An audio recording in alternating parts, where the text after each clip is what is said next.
वक्त आ गया है कि देश एकजुट हो, खालिस्तानियों, मुस्लिम कट्टरपंथियों और नक्सलियों और इसके साथ वे एनजीओ जो भारत विरोधी गतिविधियों में शामिल रहे हैं, जिनकी फंडिंग नरेंद्र मोदी ने रुकवाई है, इस गठजोड़ की गहरी जांच की जाए।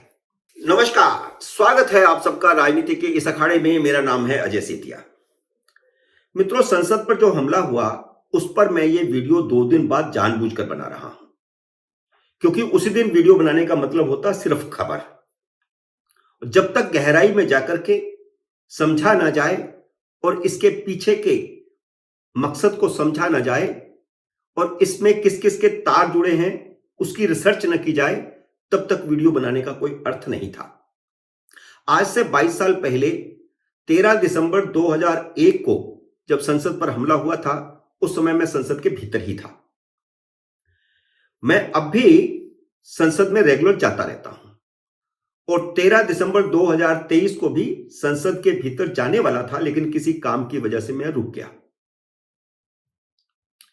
मुझे याद है कि हमले के साजिशकर्ताओं के बारे में उस समय 2 दिन बाद खुलासा हुआ था। हमलावर तो पांचों उसी समय वहीं पर ही मौके पर मार दिए गए थे। वह ऑपरेशन तो कई घंटे तक चला था। हमले का पाकिस्तानी मास्टरमाइंड मसूद अजहर था और भारत में ऑपरेशन का मास्टरमाइंड अफजल गुरु था, जिसे 2 दिन बाद गिरफ्तार किया गया था। उनके साथ ही 3 लोग और गिरफ्तार किए गए थे, एसआर गिलानी, अफशान गुरु और शौकत हुसैन। इन सब आतंकियों को बचाने के लिए उस समय भारत के वामपंथी और कट्टरपंथी मुस्लिम एकजुट हो गए थे।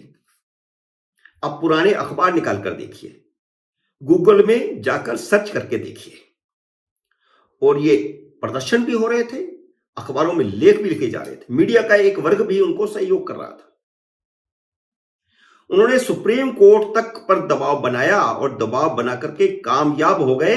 एसआर गिलानी को उन्होंने बरी करवा दिया, अफशान को भी बरी करवा दिया और शौकत हुसैन को भी फांसी से बचा लिया, जबकि उसको फांसी हुई थी, फिर उम्र कैद हुई, फिर 10 साल में उसको तब्दील करवाया। तो ये जो गिरोह है देश में जो काम कर रहा है, वह कितना ताकतवर है, इस घटना से इसका अंदाज लगाया जा सकता है। 13 दिसंबर 2023 के हमलावरों को भी भगत सिंह बताने की कोशिश शुरू हो गई है। वामपंथियों के गढ़ जेएनयू में इस साल तक ये नारे लगते थे कि अफजल हम शर्मिंदा हैं, तेरे कातिल जिंदा है। ये कौन लोग हैं जो जेएनयू में आतंकवादियों के समर्थन में नारे लगाते हैं?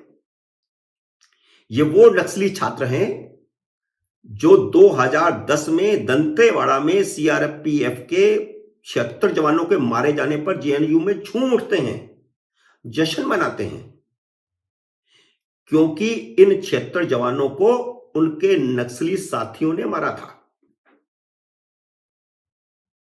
नक्सली 2 तरह के हैं, एक तो शहरी नक्सली हैं,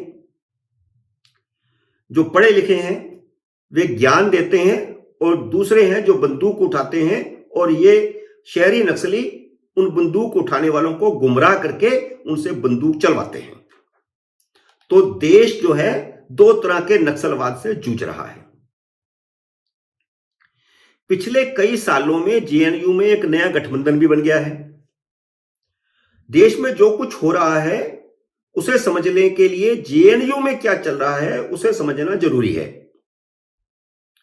और जेएनयू में जो गठबंधन बना गया है, उस गठबंधन में नक्सली छात्र हैं जो नक्सली छात्र संगठनों से जुड़े हैं, मुस्लिम कट्टरपंथी हैं, उनमें खालिस्तानी जुड़े हैं, और वे कुछ एनजीओ जुड़े हैं जो अमेरिका से फंडिंग लेते थे और भारत के खिलाफ यहां पर आंदोलन करते थे, जिनको नरेंद्र मोदी ने आंदोलनजीवी कहा है।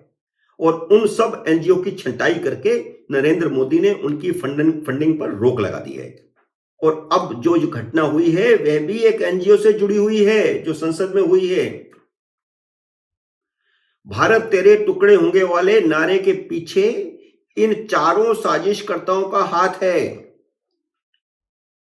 मैंने वीडियो बनाने में इसीलिए देर की ताकि इन तारों को जोड़कर आपके सामने रख सकूं। यह गठजोड़ कई साल से पनप रहा है। नागरिकता संशोधन कानून के खिलाफ आंदोलन के पीछे भी इसी गठजोड़ का हाथ था और किसान आंदोलन के पीछे भी इसी गठजोड़ का हाथ था।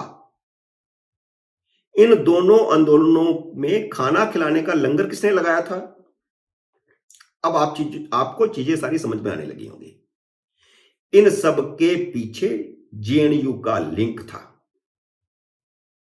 ये जो उस समय जंतर मंत्र पर धरने प्रदर्शन होते थे, ये जो नागरिकता संशोधन कानून के खिलाफ जगह जगह पर प्रदर्शन हो रहे थे, धरने हो रहे थे, लंबे लंबे धरने चल रहे थे, और किसान आंदोलन में जिस प्रकार सड़कें रोकी गई थी, वहां पर उन सब जगह पर, इन सब जगहों पर मनोरंजन करने के लिए डफली बजाने वाले कहां से आ रहे थे? सब जेएनयू के छात्र थे और नक्सली संगठनों से जुड़े हुए थे। इन सब के जेएनयू लिंक का एक और सबूत देता हूं। खालिस्तानी जब भी दीवारों पर नारे लिखते हैं, उनमें ब्राह्मणवाद के खिलाफ नारे जरूर होते हैं। पिछले साल जेएनयू के भीतर दीवारों पर इस तरह के नारे लिखे गए थे, खालिस्तान के समर्थन में, ब्राह्मणवाद के खिलाफ। इस साल 31 अक्टूबर को इंदिरा गांधी की बरसी पर दिल्ली की दीवारों पर खालिस्तान के नारे लिखे गए थे। इसका मतलब क्या है?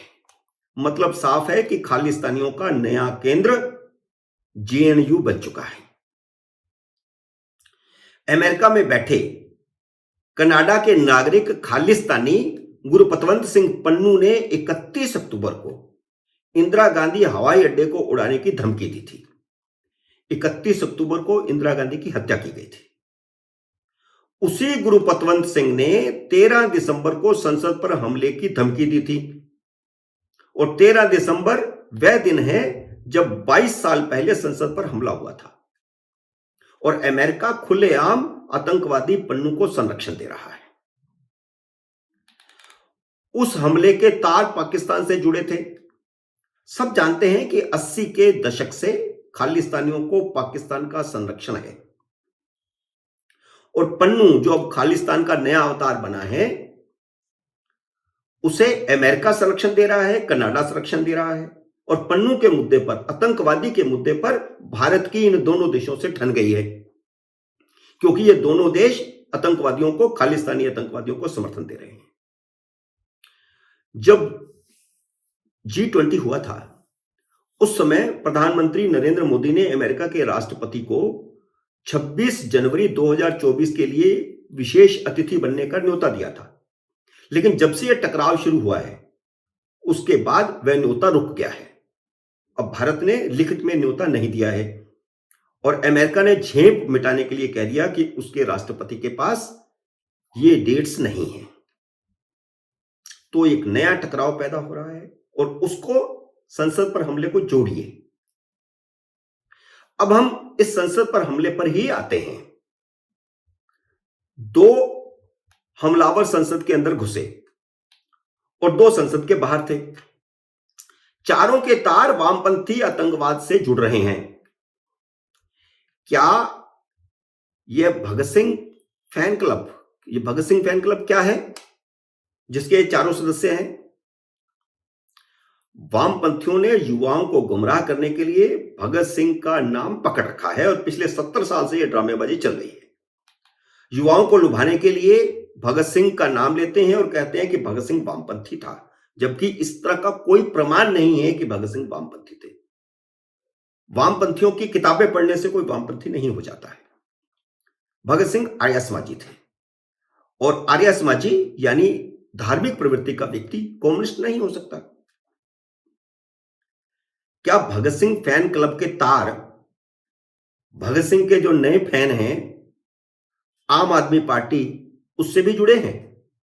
ये चारों जो संसद में पहुंचे हैं, इन्होंने कहा है कि वे भगत सिंह फैन क्लब के सदस्य हैं, और आम आदमी पार्टी भी भगत सिंह की फैन है, फैन क्लब वो भी है। क्या यह सच नहीं है कि अरविंद केजरीवाल के तार भी खालिस्तानियों और नक्सलियों से जुड़े रहे हैं? आखिर कौन है ये विक्की उर्फ विशाल गुड़गांव का, जिसने इन सब के रहने की व्यवस्था की थी? कौन है ये ललित झा, जिसने उन चारों को गुड़गांव में बुलाया था? वह कोलकाता से दिल्ली कैसे पहुंचा, जो संसद भवन के भीतर और बाहर खुद ऑपरेशन की निगरानी करने के लिए संसद भवन के बाहर मौजूद था? और यह कैसे हो सकता है कि एक लड़की नीलम हरियाणा के जींद से आती है, एक लड़का अमोल शिंदे महाराष्ट्र के लातूर से आता है और दो लड़के कर्नाटक से आते हैं? भारतीय जनता पार्टी के एक सांसद से पास लेकर के संसद में घुसने का इंतजाम करते हैं सागर शर्मा और मनोरंजन, वे कर्नाटक से आते हैं। और अब तो यह भी बात आ रही है कि उनमें से एक लखनऊ से आया था। लेकिन क्या यह राजनीति का मुद्दा है? अब ये जो तार मैंने जोड़े हैं, इससे तो स्पष्ट है कि इसका वामपंथी एंगल है। और पिछले 4, 5, 6 सालों में जो आंदोलन हुए हैं, उनका भी वामपंथी एंगल है। लेकिन कांग्रेस और बाकी विपक्षी दल क्या कर रहे हैं? वे इन देशद्रोहियों के हाथ में क्यों खेल रहे हैं? क्या यह राजनीति का मुद्दा है? विपक्ष राजनीति का मुद्दा बनाकर आतंकवादियों का मकसद ही पूरा कर रहा है। इसलिए 15 सांसदों को संसद के भीतर से निकालना पड़ा, बर्खास्त करना पड़ा, निलंबित करना पड़ा। वक्त आ गया है कि देश एकजुट हो, खालिस्तानियों, मुस्लिम कट्टरपंथियों और नक्सलियों और इसके साथ वे एनजीओ जो भारत विरोधी गतिविधियों में शामिल रहे हैं, जिनकी फंडिंग नरेंद्र मोदी ने रुकवाई है, इस गठजोड़ की गहरी जांच की जाए। मित्रों, उम्मीद है मेरा यह वीडियो आपको पसंद आया होगा। इसे लाइक और शेयर कीजिए। अगर आपने मेरे YouTube चैनल को सब्सक्राइब नहीं किया तो कृपया सब्सक्राइब करके अपना आशीर्वाद दीजिए। जल्द ही मिलते हैं अगले वीडियो में किसी नए विषय के साथ। तब तक नमस्कार।